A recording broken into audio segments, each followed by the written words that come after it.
welcome to Paper Crafting with Tammy. Thank you so much for stopping by my channel today. It is awesome to see you here. I have a great project for us today that we're going to start on in just a minute. If you haven't done it yet, take a minute and hit that big red subscribe button so you see what else I've got for you next time. And let's get started. For today's project, I'm going to start another layout using this Peri and Peach stack from Die Cuts with a View. I've already done one video with this, so you'll find that down underneath the description of this video. If you just kind of look at what else is on my channel, you can find another one. Plus I'll link that in this video a little bit further in if you're wanting to use up your stack. So the first thing I needed to do was choose what papers I wanted to focus on for this particular layout. So I tend to do that anytime I open up a stack. I'll go through, tear the whole thing apart, and separate it into pages that I think go well together. So the basic pages that I'm going to be focusing on are these. And I may use a little bit of paper that's featured on the back side. So let me show you what's there. So if you have this stack and you want to dig these out to play along with me, that would be amazing. Okay. I'm going to be featuring a few of the embellishments off of this page. And then I'm actually going to be using a little bit of this dotted paper from around this hello sentiment for one of the little elements I'm going to make to go with this page. So to go along with this, what I chose for my background are these just two solid cardstock sheets. This is close to my heart paper, and that's what we're going to be building on today. So let's get started. If you're curious about the color of that background paper from Close to My Heart, it is called Wisteria. I went ahead and looked that up for you. So to get started, I always like to begin with my border sets. So today I'm going to be using two different borders from our Aspen Court. So I've got 3A and 3B here. Okay. So again, when you go to trace and cut those, really easy. That's really the size of a piece of paper you need. It's about a 12 by 4, something like that. And you've got two beautiful accent pieces. So I'm going to go ahead and put one here on the side of this right-hand page, one down here at the bottom. And I'm going to use a second border from Aspen Court. This is 2A and 2B. This is going to give some really pretty movement on the page. I'm going to use one here and one here. And then if you've watched my videos, you know I really love to seal the seams when I'm using two different pieces of patterned cardstock. So I'll just do that with a little 1/2-inch strip. Today we're going to be using a piece of paper for that, but keep in mind you could always use ribbon, washi tape, something like that to seal that seam as well. Both, any of those options work really well. For this layout today, I'm going to be primarily using 4x6 photos. So I grabbed some of my photos. I always call them photo mats. This set is actually called photos. I'm going to scooch this down a tiny bit. And I might overlap these just a touch, just to make sure I have enough room to really give these photos plenty of space. I don't mind if they touch the border a little bit, but I don't usually like it to overlap a lot. I'm going to go ahead and just do one 4x6 up here at the top. And then this one I will let overlap because I'm going to have plenty of color pop going on, and that's fine. Okay. So that's my basic layout. From here, I just go ahead and embellish. And I had made the choice. There's so many really beautiful pattern papers in this set and some cute little sentiments that what I want to do is just a collection of little tags off the side of this. So I'm just going to put a few here to remind me, but I may or may not use these specific designs. This is just to help me remember that that's kind of the look that I'm going for today. So I'll just pop a couple of those tiny tags there. And when I go to build those, I'm just going to keep in mind, color and just placement and just have some fun with it. Okay. There is a sentiment that I know that I want to use that says, "You are my world," or "You're my world." It's this one here. So I'm going to go ahead and use this fun little, it's called Citrus 2. This is from one of our club kits. I'm going to use that to cut that sentiment out. I'll probably put that about there. And then I also want to use this one up here that says Sweet. So I chose this Springtime 4 to use with that. It is a little bit big. So what I'm going to need to do is when I go to trace this, I'll have to pull it over to the side and trace kind of this section. Pull it over to the other side and trace this section, and then just kind of make those match up when I trace the center. Okay, so just remember, you can scoot your templates around and do some customizing with them if they're not exactly the right size for what you want to do. But I'm going to use that Springtime 4 there. And then just to add a little fun and movement up here, I pulled out a couple more templates from the Springtime set. So this is Springtime 1, and then I've got Springtime 3 here. So Springtime 3, I just thought I would use where it connects those two photos. And then I'll have just a fun little piece coming out here.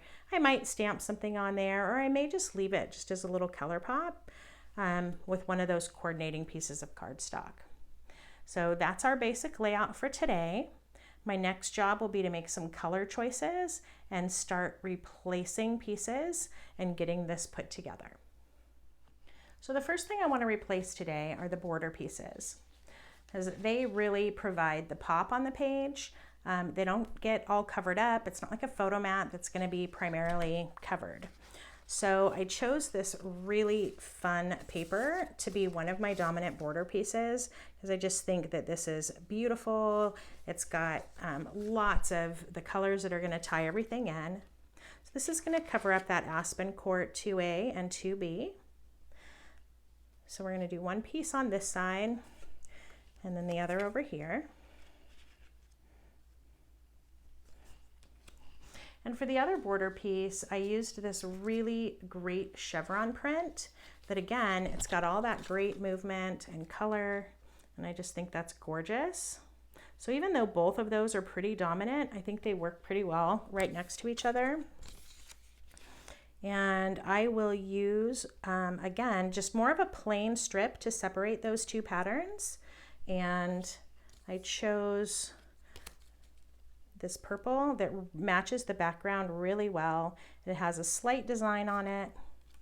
So I'm really excited about how those came together. The photo mats, I had this really beautiful pink paper that has just a subtle kind of watermark design on it. It almost looks watercolored. And I thought, gosh, this is going to be really beautiful to hold those photos. You're only going to see the edges of it when you put pictures on it, but the colors coordinate really well. So I just think that's a really pretty touch. And then these two have quite a lot of purple coming off of them. And you'll get that even with the photo on there. So I thought those were super pretty. I told you I was going to use the You're My World. So I went ahead and used it, and it's actually backed with the hello sentiment that I showed you. So with that dotted paper. So I did really like that dotted paper for the outside edge of that. So I went ahead and just cut that same template, just slightly larger. So I went ahead and matched this to give just another little pop of that same color, and then I used the dotted for the center of the butterfly to carry that paper across the layout into another spot. And for that little Springtime 1 piece, just that little banner, I used the back side of one of the papers that just has a real subtle dot on it because I want that to be shown and I want it to kind of carry some of the white across, but I didn't want it to be a dominant piece. This is how that sweet element turned out. It's got a really fun metallic accent on it, so I love that. And then I backed it in this same paper that I used for the Springtime 1. Okay. Again, anytime you're introducing something on your page, it's really a good idea to use it in more than one place if you can, just to carry that element across. So I did bring in a little bit more of the metallic. So that's going to go up here, just a little piece that says we've got this. So that'll just tuck underneath the edge of that photo. And then this one is fun. It says, I like you lots. I'm gonna put that one here.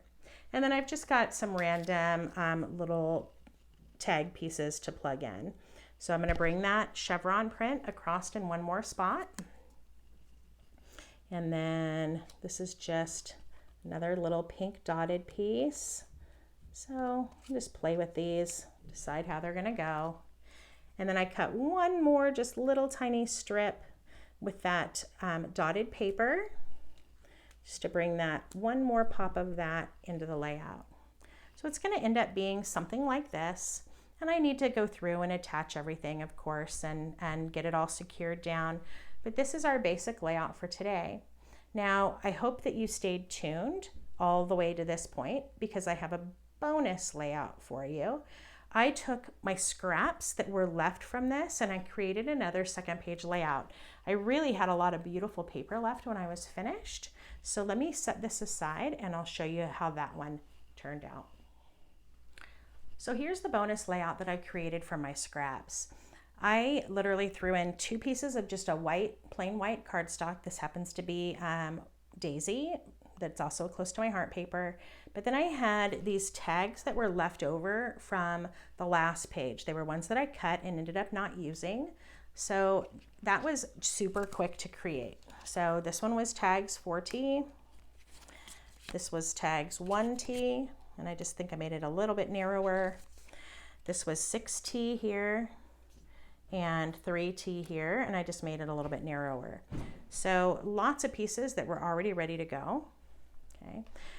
The other thing that was left over, I had all of these cards that I cut from that main sentiment sheet.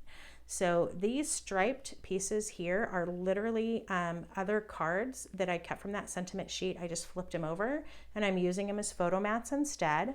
And then I went ahead and plugged in this Best Day Ever one here. So don't forget about those elements. Sometimes you can use them in other ways. I had a big chunk of this paper left, so I just cut a couple of 2-inch strips to go here on the sides. From that really fun purple paper, it's kind of that wisteria color, I cut Paisley Place 3A and 3B. Okay. And then I cut a couple of pink strips just to join those, cover that seam. And then to create these couple of elements here, I used Wild Side 1A and 1B. I did make them a little bit taller than what the templates are, so I just, gave another, 1/4 inch on those, just to make them a little bit thicker. And then I used Charmed 3, so this is actually Tiny Charmed, to create a couple of file folder tabs to go on these 2 photo mats, just to kind of carry some of that really pretty color in. And these are just a couple of freehand cuts from this paper that I used for these 2 strips. I just cut out a couple of the flowers and plugged them in. So this layout maybe took 5 or 10 minutes to put together just using those scraps. So bonus! I hope that you guys had a great time creating with me today and that you learned something new, used up some scraps, and had a great time watching and hanging out with me today. If you want to see more of my videos, don't forget to hit that big red subscribe button so I can catch you next time. See you soon. Bye-bye.